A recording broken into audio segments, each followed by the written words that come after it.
Hey, this is Joe DeGioia, and you're listening to the Mike Delivers podcast with Mike Biseglia. I actually had the honor of creating the opening music for Mike Delivers, so I hope that you're like me and it is your favorite part of every single episode. I met Mike through one of my best friends, Andy, who is actually now Mike's brother-in-law, and while at times his taste in sports and music are downright questionable, still seems like an alright guy.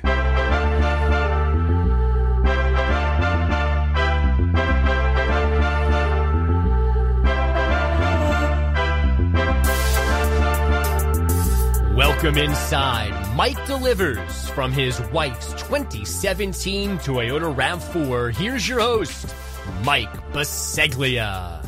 That's right, this is Mike Delivers, episode number 99. And I'm your host, Mike Biseglia. And I'm coming to you from my wife's 2017 Toyota RAV4 outside of the State Street Diner in Bloomfield, New Jersey. I've done 1,199 deliveries, and I have not and I will not ever take food from anybody. You can find this podcast where all major pods are found, including Stitcher, Spotify, iHeart, TuneIn, and of course, Apple Podcasts. And if you are an Apple Podcast listener, go ahead and subscribe and give a 5-star rating if you have not done so. Shout out to the O'Brien Creative Group for creating my incredible looking logo. They do some great logo design, website design, and brand identity. Highly recommend them if you're looking for somebody to do your logo. If you need more information, head over to my show notes. You can find them at theo'brienCreativeGroup.com. The Mike Delivers Patreon page is growing, and it has a lot of great content on there that I highly recommend for everybody, including the blindfold food taste test, which is becoming a fan favorite for people. My wife puts her pantyhose around my eyes. She then feeds me and stuffs me food in my face, and I have to guess what the hell I am eating. Head over to patreon.com, type in Mike Delivers. Also, if you got your phone, just go Patreon on the app, type in Mike Delivers. It's $4 a month, and any donation that you have is highly appreciated because it helps to go back into this podcast, better equipment, and just helps the quality of what makes this podcast great. And the Patreon page is fun. You can hear the story about how I crashed and totaled my wife's 2007 Toyota RAV4. That was a lot of fun. We've got some stories from the road coming up in a matter of moments. I've got a fantastic interview for you guys today with Sam Lyon. I promoted this earlier, about a month or two ago, and I talked about how I wanted to get Sam on the pod. I did. Sam is in Salem, Oregon, and he spent the month of June just doing Uber Eats all day, 12 hours a day, every day in the month of June, and he surpassed $8,000 for the month. That's a pace to get you over $100K for a year. I talked to Sam about that.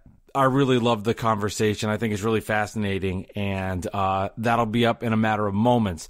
At the end of the episode, after the interview, I should say, we'll get to this whole Waffle Pancake thing. I put this out there on Facebook, not expecting to get much feedback on it, but holy shit, nonstop. Pancake Waffle, a tremendous hot topic here on the Mike Delivers podcast. That will come after my interview with Sam Lyon. Episode 100 drops on Thursday, and that's crazy to say out loud, 100. So my wife and I, for episode 100, we do our awards for some of the foods that we've tried. Best food we ate, worst food we ate, what surprised us the most, what we'd want again, etc. So that'll drop on Thursday, episode 100.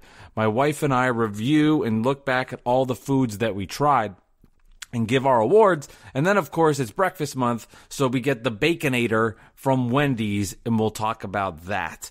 I do want to give a shout-out to Al Dukes on Twitter, who tweeted me and wanted to know what was the stinkiest food that goes in your car as a delivery driver. And it's a very good question. I want to get to it right at the top of this podcast.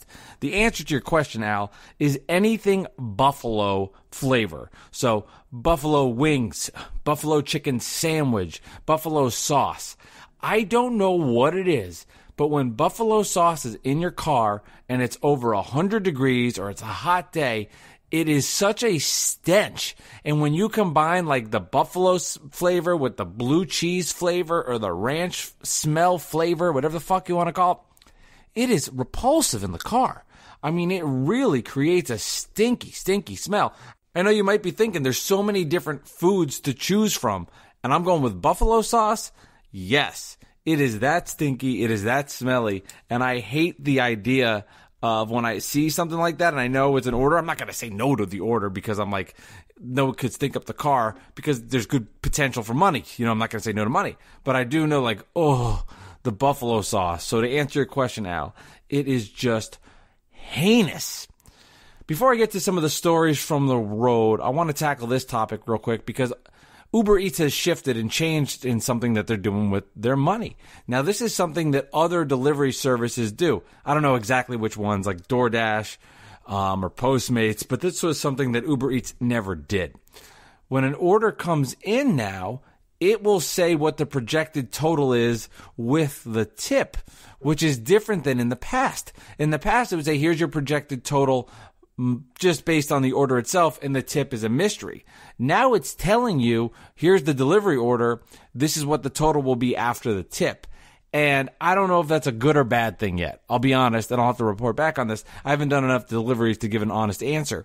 But it's weird seeing the total amount that you would get for doing the whole thing. I guess that's better because you kind of have a better sense earlier in the day of the type of money that you will make. But there was also something kind of exciting about, you know, the mystery of what the tip could be. Is this going to be a $2 tip? Is this person not going to tip? Is this going to be a $10 tip?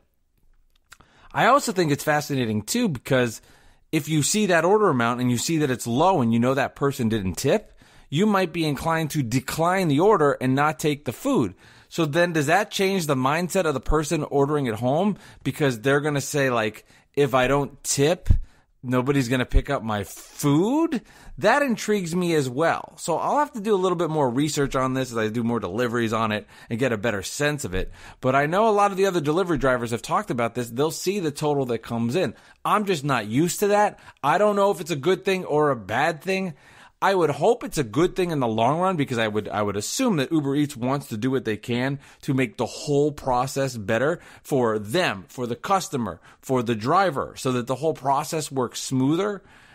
And I sometimes think like Uber Eats is kind of behind the times in the other delivery apps. Like when I first started doing Uber Eats, you wouldn't know how much it was. You wouldn't know where you were going. You basically hit something and it was like a Russian roulette of where this is where you're going. This is how much money you're making. It was one big surprise. I mentioned that in the delivery I did when I was pissed off about the $9 I made for going 70 minutes to drop off somebody's Cuban Pete order in downtown Newark. And because of the traffic, I got fucked. It took me 70 minutes.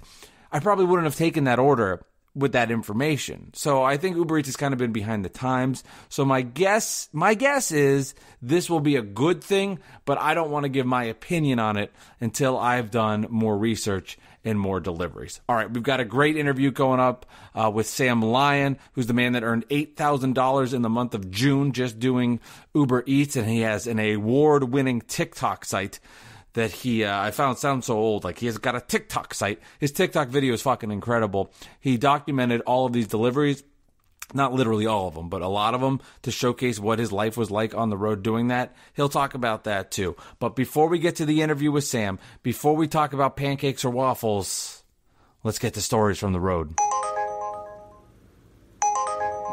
It's a weird time right now going on in this world. You've got the pandemic, you've got COVID-19, shit's nuts. So as an Uber Eats driver, there are safety precautions that you need to follow, and there are guidelines that are required if you want to get on the road and do your thing.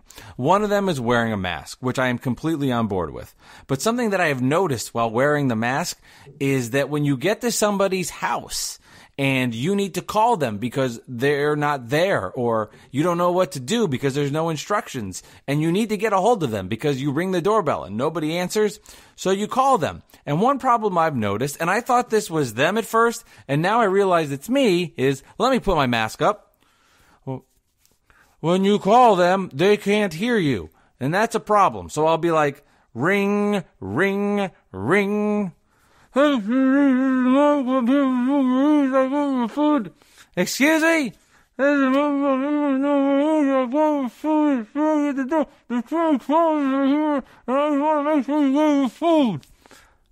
sorry, who is calling? This is Mike. Shit. This is Mike with Uber Eats. Sorry, I had my mask on. That's a major problem. So you have to make sure, and I'll experiment with it now. You take the mask and you dip it down. You take the mask and you dip it down, just so you can make the phone call. Then the person comes up down the steps to the front door. Put the mask up on. Here's your food. Have a great day. An old man turned 98, won the lottery. Now I'm just singing Alanis Morissette. An old man went into this McDonald's, and he had a specific order that he wanted. I want to make sure I get my English muffin, my coffee. I want one coffee with cream and sugar. That'll be $7.30. No, it's not. It's $6.87. No, it's $7.30. No, it's not. It's $6.87. A fight pursued back and forth between the woman at McDonald's and this old man who had said he had gone into McDonald's during the pandemic, and that's what the price was. And he was right. He was ultimately right. But the fierce, competitive anger over 40 cents, was just remarkable. Whatever the number was, to be that passionate about getting the price right, I guess if I'd been doing the order every day and that's what I got, I'd be so fired up about it too. But one time you're in McDonald's, just another couple of cents, get over it. With contactless delivery going on right now, you don't see people. But what you do see is ferocious animals waiting at the door for you to drop off their food. So, for example, the door will be open, but the screen door will be closed, and you're dropping off food for people, and you need to take a photo of the food and then get the hell out of there. But when there is a dog right in your face, growling through the screen, you take that fucking picture as fast as you can, and you get out of there. What really sucks is a day when you're doing contactless deliveries and there's two different spots with two ferocious dogs growling at you as you drop off their food. It fucking scared me. I'm a cat guy. My biggest nightmare as an Uber Eats driver right now during this pandemic is with the contactless delivery. You drop off the food at the person's front door, you take a photo of it, you swipe, and you leave. But what happens if you take the food and go to the wrong address and you bounce? What happens next?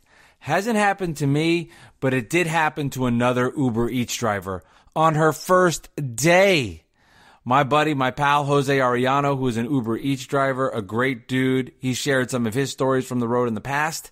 His sister now doing Uber Eats, and here is her terrifying story of her first day as an Uber Eats driver delivering to the wrong frickin' house. I made a delivery. It was a $150 delivery to this house, which I come to find out 10 minutes later was the wrong house. I delivered it to the house across the street from the right house.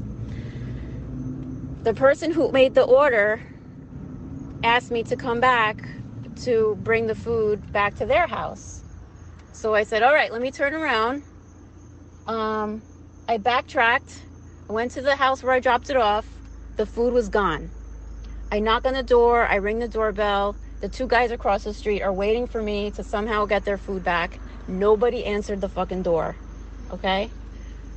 The guy that ordered the food was a British guy, very polite, very sweet guy. They're waiting patiently. I'm going around this house looking through the windows to see where these people are that stole food that did not belong to them. And there's no signal in this neighborhood, so I couldn't even call Uber to ask them what to do. It was like, I'm sorry, I have to mark the food as not delivered. I don't know what else to do. And so I called the restaurant, and they wanted me to pay the $150 that was lost to make them another, double order. I was like, I can't do that. $150 mistake. I can't do that. So they're marking the food as not delivered. I'm sure Uber is I don't know what they're going to do. They're probably going to fire my ass. And on top of that, I got pulled over about an hour ago and got another fucking ticket. If you're an Uber Eats driver, DoorDash driver, you listen to this podcast, contact me, MikeDeliversPod@gmail.com, or DM me at MikeDeliversPod on Twitter, Instagram, Facebook. get a hold of me. You can share your stories from the road. I'm happy to share them. Would love to hear from you, because it's basically a never-ending party of fun when you're doing these deliveries. There's always something new. There's always something crazy. There's always something different. So I love to hear the stories from you guys. Please, please share them. Happy to put them on this podcast. Okay, interview time now. It's with Sam Lyon. He's from Salem, Oregon, and this man is an innovator. He's doing some really cool things with TikTok, and I wanted to get him on the podcast because he delivered in the month of June and made over $8,000 as an Uber Eats driver. He documented all of it on TikTok. It's an incredible story. We'll get into the nitty-gritty of what it was like doing that many deliveries and everything that he has seen from it. So here is my conversation with Sam Lyon.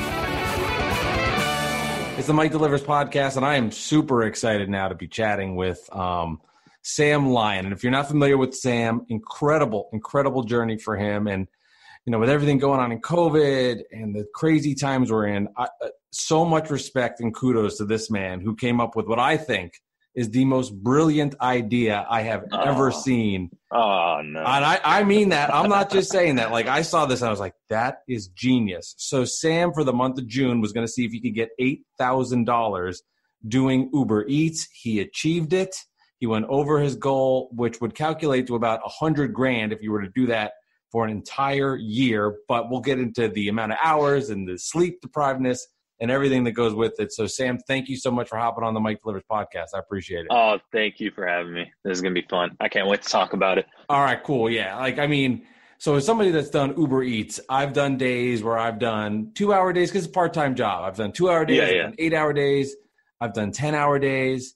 What is the 12-hour day like as an Uber Eats driver for yourself? I mean, at first it was a struggle, definitely, because I never really was into Uber Eats like that. I did it like you probably, you know, I mean, a few hours here, a few hours there. Yeah. Doing the whole 12 hours, it's just something different, even for a real job. I don't mean to say it like that, but even for, a normal 9 to 5 or, you know, extending that to 12, it's a lot, especially on the road. You have to pay attention, you know, there's a lot going on mentally. It's a different beast. Yeah, no, absolutely. And like, so you were doing for the month of June, every day, 12-hour days and just grinding because, you know, it's a lot of money. You made a lot of money, but you put in a lot of work, obviously, and a lot of hours. So, I mean, the grind of just doing that every day, like when you finished a day of 12 hours and you knew, all right, I got to get up and do this over again. What was that like mentally for you? I mean, I kind of had to dumb myself down a little bit and not think about it. Luckily, I had my TikTok series, so I had people actually pushing me. I had that accountability, and if I didn't have that, I probably wouldn't have even accomplished it. I can't lie. Just every day when I got home, because if I took an hour-long break for eating instead of a 30-minute break, then that just extended it even longer. So I'm going throughout the night even longer. It was daunting at first, like I said, but towards the end, you kind of get used to it, to be honest. So where did the idea come from to document everything and almost challenge yourself to do this? And then reference how that worked with TikTok and how that all came together to put out this goal where you said, I'm going to do $8,000 in the month of June as an Uber Eats driver. Well, first of all, like, to set the scene, I lost a job opportunity because of COVID. So I was in between jobs. I was about to get a job in IT, and that was kind of the road I wanted to go down. And then that didn't happen. So I needed to make money, pay bills and stuff like that. And so I thought, I'll start doing Uber Eats, and I wanted to make as much money as possible. I wanted to see what was possible. And I had a friend that did TikTok, and he actually got pretty big. And so I kind of saw what was possible there. I never really wanted to make content, but I saw that he could post content without having a big following at first, and people would still see it. I just kind of wanted that, like I said before, that accountability to actually get it done. Right. And I thought the best way to have eyes on me via TikTok would be to make it as extreme as possible. So I already want to make money. I need to make money because my back's against the wall. I don't have a job. And And the best way to make it go viral was to do the extreme. So it just kind of was a melting pot. I threw everything together, and I actually decided to do the TikTok and the journey probably 2 days before I started it. So it was a new month. I'm like, all right, well, let's make it the month of June. Like, let's see what happens. I'm not doing anything. So that's kind of how I got into all that. Wow, that's nuts. When you were experiencing everything on TikTok, going from, how many followers did you have when it started? I had 0. So you had 0. Okay. So that's not many. So what was it like going from 0 to then all of a sudden 100,000 plus? And when did you notice all of a sudden, like, wow, I'm kind of getting a following here? What was that like? And when did that happen? It happened the very first video that I posted. The very first video, it went on to the For You page, so where everybody can see it. And I think I got maybe 50,000 views that first day on that video, which was a lot. Wow. I wasn't expecting it. And then I got maybe 2,000 followers. And that's all I really expected out of the whole entire trip, was to get that amount of followers, maybe people that were dedicated, maybe other Uber drivers that I can help motivate and they can help motivate me. That's all I really wanted. But then after that first video, I was like, oh, wait, like there's something here. I mean, if I can do this once and I'm doing it for 30 days, I'm going to do it for 30 days. Why not see what happens? So, yeah. Did you kind of took off right away. Did you ever get recognized then in a restaurant or at a drop-off? Like people like, that's the guy that's doing not a drop-off. Thankfully, not a drop-off. I feel like that would have been awkward. What was I going to say? A restaurant. A restaurant, yes, 100%. But on drop-off, a lot of it is leave at door. So it's true. That kind of opportunity is very minimal. But restaurant, in drive-through, walking in, walking out, people will see my car, they'll stop, and they just want to say hey. And it's actually a lot of people that have said that I motivated them to start doing Uber Eats as a side job. Or there's actually this guy, he does photography, and he said he actually quit his job, started doing Uber Eats because he saw my series, and he said he's been a lot happier. He went to like Idaho, Montana to do photography because he had the time. And it's stuff like that I was like, man, this is really cool. That gave me goosebumps. I mean, that was cool to hear because like I like, besides the content, I'm here for the content with Uber Eats. It didn't start because I started doing Uber Eats, not because I was like, I'm going to do a podcast about being an Uber Eats driver. Yeah. I said, I'm going to do Uber Eats because I produced a morning show. So I had this whole afternoon and evenings free. I wanted to make more money. And then what I realized, and I wasn't doing 12 hours a day, but I would be doing 3 to 5 hour pockets a day, 2 hours here, full Sunday. It really relaxed me because it took my mind off of the bullshit that was going on in my life. Not that I say it wasn't meaning like I didn't like, I don't have any problems, but you kind of get so focused in on making sure that you get this McDonald's order to said person that it would become like a therapy for me. Did you find some of that happen for you too? It's definitely therapeutic. I mean, sorry. During that month, I mean, it was the most relaxed I think I've ever been. Yeah, I was stressful that I was on the road for as long as I was, but just knowing that you don't have to stress about anything else. You're making the money you need to make, so that's not an issue. And at that point, you're just on the open road. It's kind of like a road trip when you're just kind of zoning out, obviously paying attention and stuff, but you can just you're not getting lost in your thoughts, but you're focusing on what you have to do in that moment at all times, because it's a different address you got to deliver to, a different restaurant you got to pick up from. You're always thinking about the directions and stuff like that, so you don't really have time to overthink. And I definitely agree with what you're saying. That's cool. That's funny to hear because you're right. You're like, you get so zoned in on something that you have to do, you forget about the outside things going on. And for me, I'm curious if this is similar for you. And you had a major goal that you wanted to hit. Did you find that you were playing games with yourself that day to like try to get to a certain number and get competitive against previous days? And what was the day-to-day grind like of knowing I have to make X amount of dollars today to keep on pace with my goal?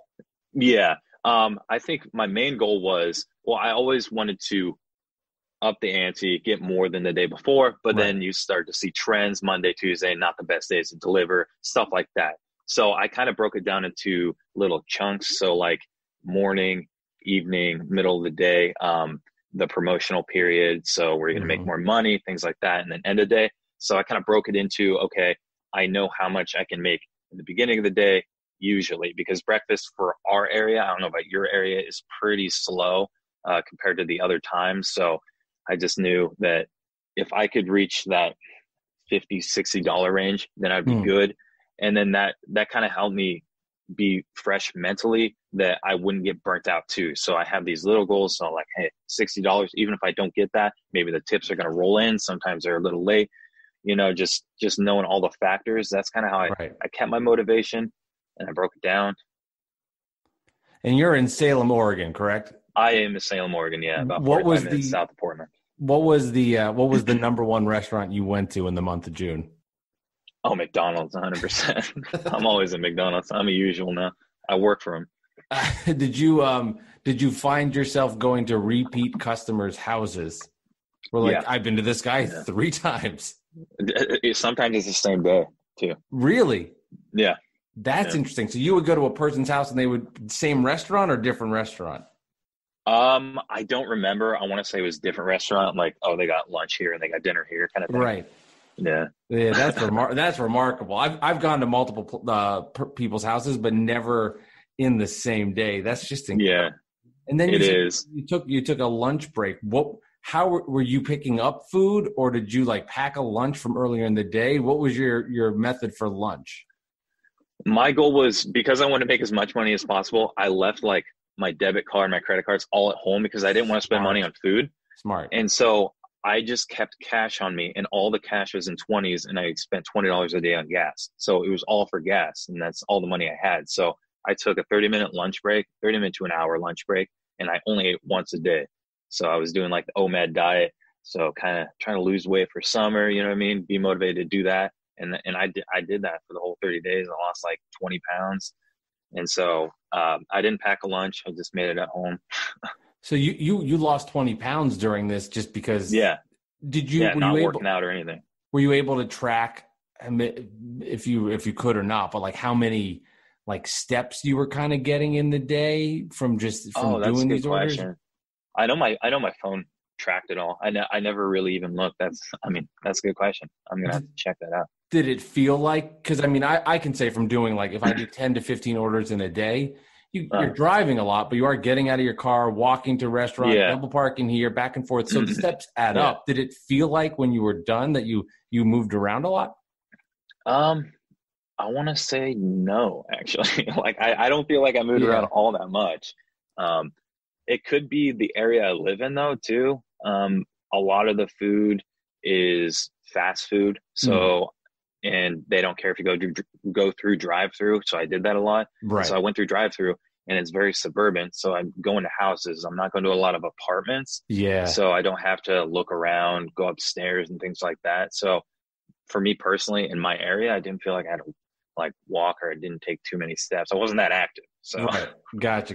Now this I need an answer for this. Okay. So with COVID-19 now, restaurants, you can't go in there to pee. You're in a car. You're in 12-hour shifts. I imagine you're getting thirsty at points. Yeah. Did you drink in the car? Like, were you drinking water, Gatorade, sodas, whatever? And then if you had to go to the bathroom, what the hell did you do? Okay. So for drinking, I had like 2 Gatorade Zeros. I had every day. That was like my thing. 2 Gatorade Zeros. And I did have to pee, but for some reason, McDonald's, they come in clutch. They open their bathrooms. So they are the spot, and I'm there all the time. So I know every couple orders I'll have McDonald's. And even if I'm in the area, they're used to seeing me. And then I just hop in. They're like, hey, there's that guy. He's going to use their bathroom. I know when I kind of ask that question, it's a little silly.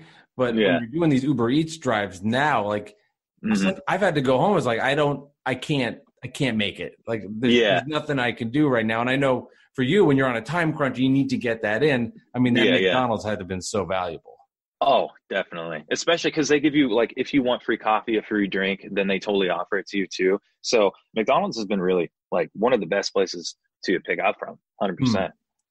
Yeah, I don't mind picking up from them either, because I know a lot of people complain about it, but they put their drinks in the bag. Which is such a little nuance, because you know what it's like when you're holding a bag of food. You've got 3 sodas in your hand, and you're like, oh, I don't want to drop this. I know. McDonald's puts everything in there, and you're just holding it like you're taking out your groceries. I know it's so nice. But yeah, you get a restaurant, 3 drinks, you get the little cup holder, and then it's all tilted one way, and it's like, what am I doing? How can I do this? Now, do you know officially how many deliveries you did to get to that said number, or take a rough guess? In the month? Yeah, in the month of June. It was like 900, I think. 900. I want to say I averaged about $10 an order. So maybe it was less. So maybe it was like 850. But somewhere in that higher ballpark. Yeah, that's remarkable. Which is crazy because you know about the free college thing, right? With Arizona State. What did you were saying? What is this? Explain this exactly. What is free college? If you go through the app, like, you know how they have the different tiers, they have the gold tier, the diamond, or whatever for how many deliveries you do. See, that's in a month. They don't have that where I am in New Jersey. Really? Yeah. So okay, so I shouldn't be pushing this information to people. No. This is good. I like learning. This is really interesting because I'll go on like a Facebook group and people will share something, and I'm going, I have no idea what the hell this is. So, really? Yeah. So sorry for interrupting, but I just want that. So explain in the college what you're talking about with tuition, and then how that's linked up with what you were explaining with diamonds, et cetera. Yeah. So if you do 1,000 total trips and you're at least a gold level, which is not that much, I think it's only like 100 trips, maybe even less than that, maybe 50 trips a month, then you get free college through Arizona State. So I pretty much got that in 1 month of working. Unbelievable. Free college. Yeah, I know. And I didn't even know I thought that was like a nationwide thing, but I guess not. I mean, no, that's crazy. So is that just the idea of, like, if you're a high school student, if you want to grind and get a free, and that's for 4 years? That's for 4 years. 4-year university, Arizona State online. Yeah. That's unbelievable. I know. I mean, that's a cool perk for Uber Eats. Yeah, I thought so too.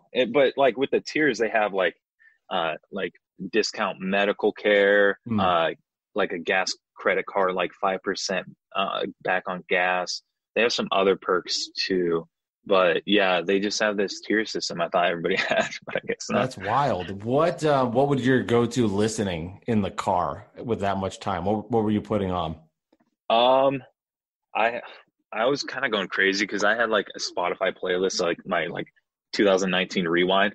So I listened to that over and over again. So like my 2020 is going to be the same as my 2019 music. So I'm kind of bummed about that. But podcasts were a big thing.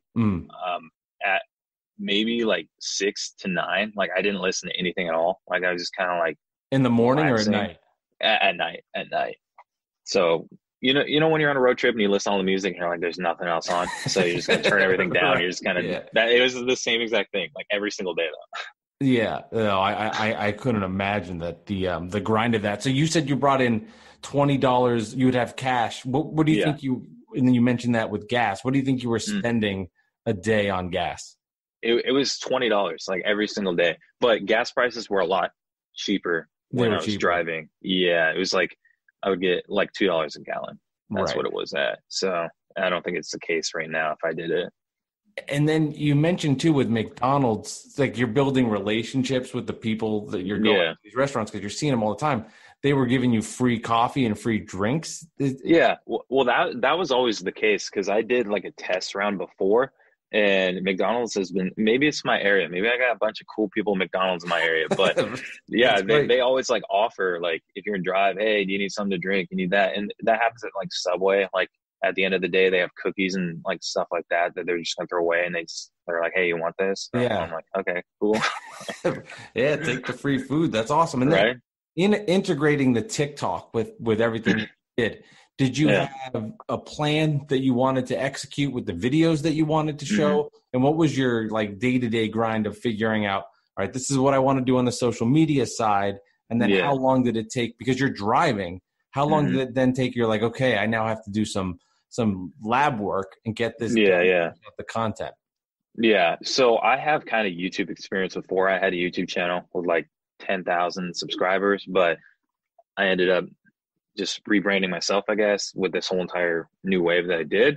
But so I already had that experience of like editing videos. So like on Final Cut, I can just get a video in there and do it real quick. So thankfully I had that experience. Nice.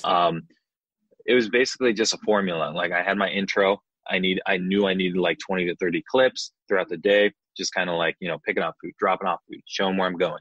And then at the end, show the results for the day. So I knew that was my formula. As long as I could do that and accomplish that, then I knew that my editing would take like 45 minutes tops. And so I could do that. I could wake up a little bit earlier and then do the editing, post the video, and then on the road and just repeat that process. Did you have somebody that would help you film at all that needed to get you in action, or you did everything yourself? No, I did everything myself, which thankfully on TikTok, it's kind of candid and they like that kind of content. So usually for like higher production, depending on who you are, it just kind of looks like you're trying too hard. So thankfully the kind of content I was putting out where it was all me just in my car, I think it really resonated with people that were driving and just kind of like how TikTok is already.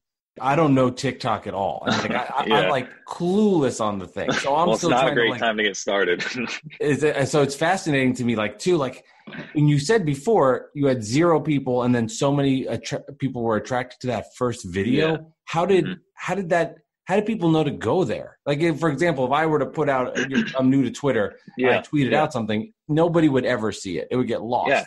Yeah. Instagram, for example, get 3 likes. How did that happen? How does that jump that scale? It's all the algorithm. The thing is about TikTok, they have one For You page. So all the videos you see is in just one page. You swipe up and video after the other. Wow. On Instagram, you have your own feed, which is all your friends, your family, who you're following. And then you have that explore page where you can kind of see everybody else's stuff, but nobody goes to that. So the number one page on TikTok is that For You page. So if you can get on that page, then a lot of people will see it. And the cool thing about the algorithm with TikTok, which is different from other social platforms, it shows your video no matter what to a small group audience. So everybody's going to get some eyes on their video. And then it's whether, does it do well at that smaller level? If it does, it goes up to the next tier. If it does look better there, then it goes to the next tier. So you always have a chance on TikTok. And that's a great thing about it. And it's not going to be the same on like Twitter when you're, you know what I mean? You don't have that same explore feed, or you know what I'm saying? Yeah, no, I feel you. And then obviously you're putting out fun videos and unique videos and good videos. So it's like boom, boom, boom, moving up and jumping the ranks. Exactly. Then you get in a following and it's like, I got to see what Sam's doing next today. I got to see where he's going, and you're done. Mm-hmm. That's super cool. Was there a food that you picked up and you brought in the car and you were just like, I want to, we'll do 2 things. One, like, I can't stand seeing this again. I can't believe I'm picking this up again. Or 2, I really wish I could eat this right now. There was no point, thankfully, where I was tempted to eat any of the food. I think because I was like dedicated my diet, you know what I mean? Yeah. So like after the first week, I was like, you know what, I'm losing a lot of weight. You know, I'm going to do good. That kind of like pushed me to I wasn't hungry really at all. Yeah. But as for a place I never wanted to go again, it was definitely Popeyes. Like every time I saw Popeyes on there, I was like, there's no way. They're the slowest restaurant. Hey, I mean, I love their chicken sandwiches, but they do not have it down when it comes to picking up orders, at least in my area. No, it's funny you say that. The Popeyes that's in New Jersey, actually, like, oh no, but it's gotten a little bit better, but it's always just a disaster in there, and it's always funny going in there. Everybody's always complaining. Everybody's fighting. So I know there's always fights. I don't get it. Yeah, the fights are amazing. Like people fighting with, and I'm like, like it just like I've done stories from the road. I interviewed a woman. This is pre-COVID, you know, so you can actually talk to people. And I interviewed her in Popeyes, picking up a meal, and her stress level of just how pissed off she was being in the Popeyes. So that's funny. I went to a Popeyes, and I went in, and there was this girl in drive-thru. She was literally like threatening to kill the person working, like while I was there. And then the worker was like saying the same things back, and I was like, "What's going on? This place is crazy." Oh, that's nuts. That's wild. How was it then because this is the month of June with everything COVID related and just the protocols that you noticed? What was that experience like? Well, I know, and it's probably the same in your area where you have to verify that you're wearing a mask and that you're cleaning your car, even to get on the app. So that's one thing. I had hand sanitizer, sanitation wipes on me at all times. I was doing everything to keep other people safe, as well as myself, but it's mainly to keep other people safe. Same with the tour that I went on. So down the West Coast, did the same thing. The number one goal is just safety. So there's a lot of precautions that Uber, has in place, but just being smart is the main thing. I mean, I think we all know what we need to do at this point with social distancing, wearing a mask. as long as you follow the rules, even if you don't necessarily like believe in those rules, just follow them. You know what I mean? And you won't have an issue no matter what. Do you now doing this for the month of June? And I want to talk about the trip that you took after, which I think is really yeah. Do you think it's something sustainable? And I know no one could do every day 12-hour work days. At some point, life happens. It's just tough. Exactly. Yeah. But do you think there's a scaled down version of that could work where you could make $80,000 a year doing Uber Eats? It really depends on your area, because I know people like in Portland, like when I was in San Francisco, it was really good. You can make a lot more money in the off times. In my area, I was heavily dependent on that promotional period from 5 to 9. So I don't think if I cut down my hours, it would really make that much of a difference. I guess I'm just trying to think. I think a lot of it has to do with your downtime in your area. And I don't think my area would necessarily be the best place for that. So. And did you see, because I've noticed it now that there's a dip in money that is available in making, just because the more people are going out a little bit more, but there was a point where nobody was leaving their house to do anything. Do you think the money was better then because it was more in the height of people staying in their houses? I think so, but I still think the money's good now. Like, because during promotional period, I would make almost $50 an hour when it was like really bad. And now it's like 30, which is still pretty good. Yeah. And it was the same when I was in LA, San Francisco, San Diego. I was making around $30 an hour during those promotional periods. So across the board, it's probably gone down a percentage, you know what I mean? But it's still good money for what you're doing. What was the best tip you got? I think $20, but I got $20 tips all the time. It was just, I don't know. That's weird. Like the way tips work on Uber Eats, I just don't get. Like sometimes I wonder if it's fixed. Like they'll give you like a $20 tip, and then like I never got over a $20 tip, but I would get a $20 tip almost every day. So it's just kind of like you see these weird trends and like things that happen all the time. And then I know my brother, he did Uber Eats, and then he actually delivered to his friend. His friend told him he tipped this much, or he tipped a good amount, and then it ended up not being a good amount. So it's like, I don't know. Like I feel like they try to even it out to hitting that $30 an hour mark. But that's just my theory. That's like conspiracy theory level. I don't know. No, I love Uber Eats conspiracy theories. We could do a whole separate podcast on that. I bet you could. Trust me, like I'm so intrigued by tips in all of it. Like when I first started doing Uber Eats, I went out of my way to leave messages for people, say, hey, I'm doing this. I got your food. I'm here. Like, I was like, I'm going to be the most professional. Not that I'm not doing a good job now. I'm still doing everything I can. But, hey, I'm running 2 minutes behind the kitchen, blah, blah, blah. And then I noticed, I was like, it doesn't make a difference if I go out of my way to tip or not. So that is true unless they leave cash tips. And then it actually does make a difference, because there's been times where there's been a confusion in the order and I went out of my way and they were planning on giving a cash tip. And so they gave me like $10 instead of like 2 or 3, which makes you think conspiracy. Well, why wouldn't it be the same way on the app? Right. Exactly. No, exactly. Did you ever find those experiences where you did like a drop off? It was a big order. You're all excited. And then that person didn't leave a tip and you're just playing in like, I would do this in my head. I'm like, what the hell just happened? And why did that person not tip me?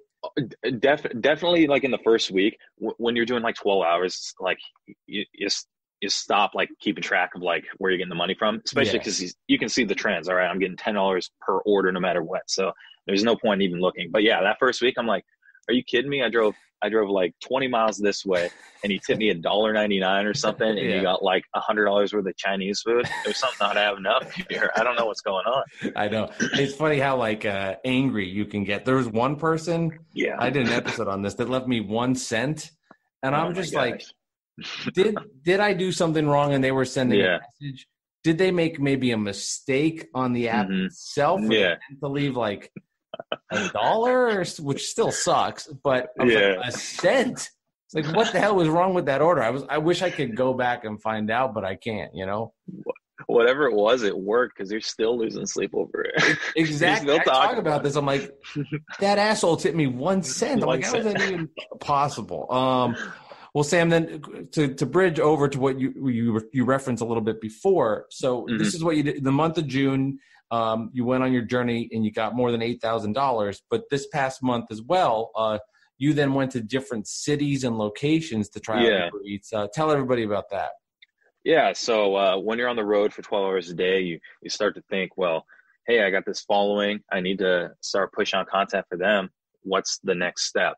And so I had time to think, and I thought, why not take this on tour, see what happens. And so that's kind of where the idea came from. And so I decided, why not go down the West Coast, make it a little bit extreme. At first I was like, why don't I just travel all across the United States? And then I was like, well, let's bring it down a notch, let's do something that's a little bit easier. And if I did it in Oregon, I don't know, just like in different cities in Oregon, I don't think that'd have quite a broad reach. So I thought West Coast, perfect. I-5, I can just go down one road. So I can hit all these different places. So that's kind of where it came from. Like I said before, I didn't really know if the app was going to work at first. I did make a trip up to Portland to see if I could do it in Portland. And I went across the border into Washington. This is right there. And it worked there. So that was enough for me to say, yes, I'm going to go all the way to California. So right. No, better to be safe. Just think, So where'd you hit up in California? I went to San Francisco first, and then LA, and then San Diego. And then before that, it was Portland and then Seattle. So, but I did end up getting other food delivery apps like, Postmates and DoorDash, and have them in different areas. So like sign up like I'm in that city just in case. That was kind of like my backup plan. Right. But I didn't end up needing that. So thankfully. Okay. So then you would what would you do, for example, if you went to LA for the day? What was your plan? Just explore the city? And that's so different too. And I'm just thinking this out loud, but when you're in Salem, I mean, you're bouncing around the different, surrounding areas. Yeah. You know the roads, the secrets, take this road, more importantly, for a restaurant, okay, this is where I can illegally park and get away with it. Exactly. Yeah. Yeah. That experience then must have been at first extremely stressful and different. You would have thought it was, but when I don't know, I was in the car for so long, it just my car became a part of me. So just driving through traffic, knowing all the roads, I knew my maps. I knew that Uber Eats, their map system is really good. It always goes exactly where I need to go. I just trusted it. Yeah, traffic and driving was like a headache, like some one ways, and definitely parking in more urban areas was kind of a headache. But I also had my brother with me. He went with me on the trip. And so I could just be like, hey, just put the hazards on, sit right here, and I'll be right back. So if I didn't have that, it would have been a bigger headache, but we made it work, and it was actually pretty fun, to be honest. That's super Even the driving days. That's super cool. So did you, were you using the money that you earned to then use that for a hotel for the night, or how did that work? Yeah, I was going to do that. The original plan was I was going to spend it for hotel, gas, pretty much everything. But then I kind of got lazy and I didn't. And I paid for my brother's food as well. So a lot of it had to do with, on TikTok, you only have a minute to work with. So if I had to explain, I'm spending on hotel, I'm spending on this, and then I would have less time to spend on showing experiences, I thought, let me just cut that out and just focus on this. So that's what I ended up doing. Hotels during the whole entire thing, 12, 13 days was $400. And I think that if I would have extended my driving days, because I only drove maybe 5-6 hours a day, if I would have pushed that to 8, 9, I could have definitely paid for everything. So it was just me being lazy, to be honest. What city did you enjoy the most doing deliveries in? Deliveries, probably LA or San Diego. Those are probably my two favorite. What stood out? LA, I was in the valley, so I was in Burbank area, and traffic's not too bad yet, still with COVID. So just going through the streets, palm trees, it's all sunny, it's all nice. The money was great over there. And then sometimes you would travel down to Hollywood, you'd go North Hollywood, you go Studio City, you would see all, you see all these sites that I wasn't planning on seeing anyways. So the cool thing about that place, San Francisco as well, is that you see different things that you wouldn't have saw if you just went there on vacation. So Yeah, exactly. I was getting like it was cool. It was weird, but it was cool. Yeah, that's cool because, like, you go to a city on a vacation and, if you don't know the area at all and you do the typical touristy things, or you walk around and you go here. But if you're in a car and somebody else is basically telling you where you're going on your vacation and you're picking up, fried rice while doing it, like, that to me is the coolest thing ever. Like, okay, you're now really going here. Yeah. No, it is, because like you said before, it's kind of therapeutic already. So you're seeing a city, you're having a city tour that you would have never even had. Right. It's crazy. It's awesome. And anybody watching this podcast right now, I definitely suggest you give it a try. If you're looking to travel to a different city, get out of your town a little bit. If you're okay with like wearing a mask, as long as you take your safety precautions, do all that, definitely try it. It's definitely worth a try. What's your plan then moving forward with everything with TikTok, with the Uber Eats, and what do you have set to go forward? For Uber Eats, I'm going to keep doing it because it's going to be my main source of income for a little bit. Like, I'm working with some sponsorship deals and stuff like that, but for like consistent money, I'm definitely going to be doing Uber Eats probably during the promotional periods of 6 to 9 almost every day. Because if I do that, I'll make probably like $3,000 a month just by doing a few hours a day. So I'm going to be doing that. For TikTok. It's been really crazy with it being, with the executive order and everything being saying they're going to be shut down. Yeah, right. I'm exploring Reels right now. So the alternative on Instagram. I don't know if you've heard about that. I have not. Oh, it's basically they have their own TikTok on Instagram now where you can upload Reels and it'll be on the Explore page. So I'm looking into that. I'm going to be posting my content onto there to see if I can build an audience first and then move ahead there. But I've been wanting to start a business, and that's kind of what my next step is. Use the money I make from like Uber Eats, because right now I'm living with my parents. I just moved in to save money for a business. So I'm going to make a car air freshener business. So cool. That's going to be interesting. I'm going to be documenting the whole entire process on TikTok, on Reels, on YouTube, and just kind of like, you see a lot of people, like they share how they make a business in a video based on one certain topic of the business. But I just kind of want this candid vlog style. All right, this is exactly what I'm doing today. This is what I'm doing tomorrow. And this is the whole process from start to finish. And have people, give me ideas, like design ideas. So it's kind of like a community thing. So that's kind of what I'm working on right now. Well, I know, and I have full faith that when you do this and it gets going, it's going to be awesome. It's going to work. I think I appreciate I can tell your mind is just like moving 3 steps ahead, and just to have the cojones to be like, I'm going to do a month of June. I'm going to make more than $8,000 documenting Uber Eats. Like, again, what I said when we started this interview, I think is tremendous and cool. And then Sam, a couple things I do with all my guests when I end the podcast. But first, for people that want to follow you on all your social media platforms, what are those so people can find you? Number 1, find me on Instagram, and that's Sabby Lyon, SABBILYON. I'm going to be posting Instagram Reels there, so it's basically TikTok. All my content over on TikTok is going to go to Instagram, and I'm going to be posting content on there all the time. Also on YouTube, Sabby Lyon. There's a space in there, so Sabby Lyon. And then I'm going to be posting, like I said, like vlog style videos, documenting everything. It's going to be longer form videos, so it's not going to be 15 seconds. Other than that, you can check me out on TikTok if you want, if that's still going to be a thing when you watch this. And that's Sabby Lyon as well. So, all right, cool. Well, thank you again for coming on the pod. I end all my guests with a couple of questions. Okay. What do you prefer? And my wife's very passionate about this. Cake or pie? She has one answer. I'm a pie guy. 100%. I'm a pie guy. Okay. She's a cake person, and she hates pie. So that's kind of where this came from. Pumpkin pie? Are you kidding me? Why? Let's hear it. Pumpkin pie. I'm a pumpkin spice guy. I am basic. I'm a basic guy when it comes to pumpkin spice season. And so it's just so nostalgic. I don't know, blueberry, blackberry pie. You can't beat it. You can't beat it. The next question for you, pancake or a waffle? Ooh, I just saw this on your podcast. I listened to it. Pancake or waffle? I'm going to have to go with pancake. Okay. Pancake. Yeah. I was so surprised, Sam, with how many people picked waffle. It was stunning to me. I thought it was like pancake would be 2 to every 3, but I found that more people like the waffle, which has been surprising. I think people are just trying to be hipster. They're trying to be cool. They want that one that they think nobody else will pick. Deep down, they like pancakes more. Best thing you ate in the last 7 days from right now when we're recording this? Oh man, best thing I ate. Honestly, I don't want to admit this, but last night I had Panda Express and it was so good. Oh, that's so on the orange bucket list. chicken. What did you have? Orange chicken. That's on the bucket list of places I want to try for this podcast.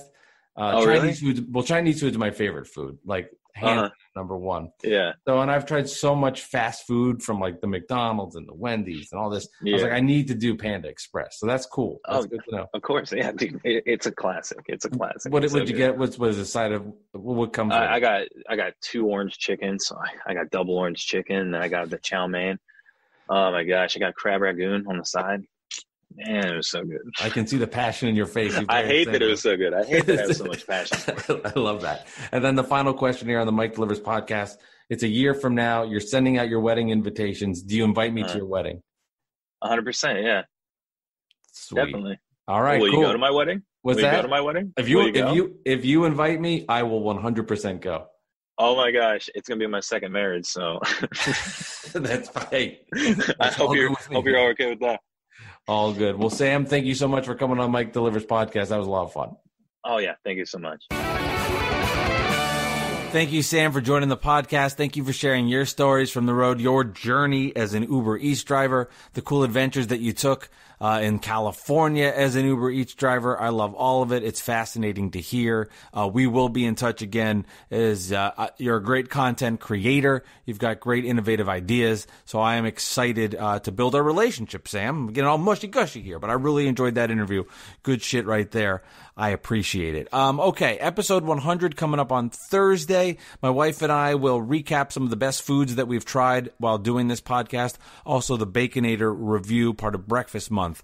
But I wanted to get to a little question I put on Facebook, and I didn't expect it to get this much traction, but holy shit, did it get a lot of comments. So the question, very simple. Which are better, pancakes or waffles, and why? That was the question, and I was shocked how many people like waffles. Let me read off the responses. Carla Oliver with some waffle emojis. Rose Geisler, waffles, especially at a hotel breakfast bar. Miss those days. It's a texture thing. Pancakes can be too mushy and heavy. Ali Angadi wrote 100% agree. Alex Benesowitz wrote waffles. They have holes for the syrup. Brian Beck said waffles when out to eat. Pancakes are very too much inconsistency from place to place, but I prefer pancakes overall and enjoy making them at home. Aunt Jemima original pancake mix is the only way to go. April Marshallek wrote Belgian waffles with strawberries and whipped cream. Adam Alter, pancakes all day, every day. Stacy Berman Lynn, pancakes because you add chocolate chips to them and they are delish. Waffles and chocolate chips don't do as well. Ooh, hot take there. Little, the things I don't think of as a human being, and then you go back and reflect on it, you're like, oh, that's right. Okay, that makes sense. I respect that. That's fair. I'm with you. All right, let me go back up here. Ray Chen said, pancakes for sure, fluffy, soft, deliciousness. Waffles are inferior. They're tough, tasteless without the whipped cream. But Ricky Spears disagrees. Waffles. It has these tiny cups of conveniently built in for measuring the perfect amounts of butter and syrup. Adjust to your own preferred taste. Tread Willis said crepes. Well, screw you, Tread. That wasn't the damn question. Sean Curran. What differentiates a true waffle from a pancake is that waffles are made with a hint of vanilla. Ooh, Mr. Pretentious here. It's that little bit of taste difference in the assertion about the holes previously slated that make waffles better to me. Brooke Neal Gildner, who I think used to do my hair in Charlottesville. Swedish pancakes from Al Johnson's. Dylan Pryor says pancakes because of what you can add to them. Fruit, chocolate chips, etc. Ryan Hickey. Waffles for sure. Pancakes are empty calories. Can finish 3 stacks and feel hungry an hour later. Must be nice to have your metabolism, Ryan. Al Duke said waffles. They are fluffier and crunchier. I told you, there's a lot of answers here. Lori Geisler, pancakes. We don't have either often, but I prefer a filling to a topping. See, that's the key. It's a filling to the topping. That's the deal. You can put a lot of tasty things in pancakes. Mark Renee, pancakes. They just are. Sarah Sivitz with a little waffle dancing guy thing. My vote is for crispy vanilla-y pockets of goodness. Judith Coleman, Swedish pancakes. Jen Angati, I don't like either. Give me bacon and pork fat. Well, that wasn't an option, but I can give you some of my pork fat if you want it. Happy to do it. This has been episode number 99. Episode 100 will drop on Thursday. That's going to be a fun review of all the foods my wife and I have tried. Thank you to Jose Arellano. Thank you to Jose's sister for popping on this podcast. Thank you as well to Sam Lyon for explaining his incredible journey in the month of June in Salem, Oregon. The music you hear is Beautiful Noise. They are the soundtrack to this podcast, and it would not be the same without them. This has been episode number 99 of Mike Delivers. We'll see you next time for 100.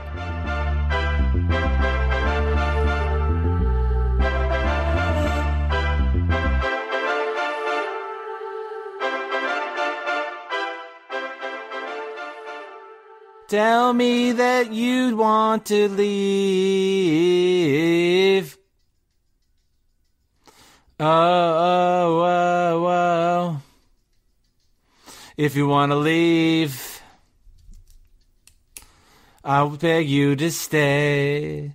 Beg you to stay. And if you want to go, darling, maybe it's better that way. Better that way.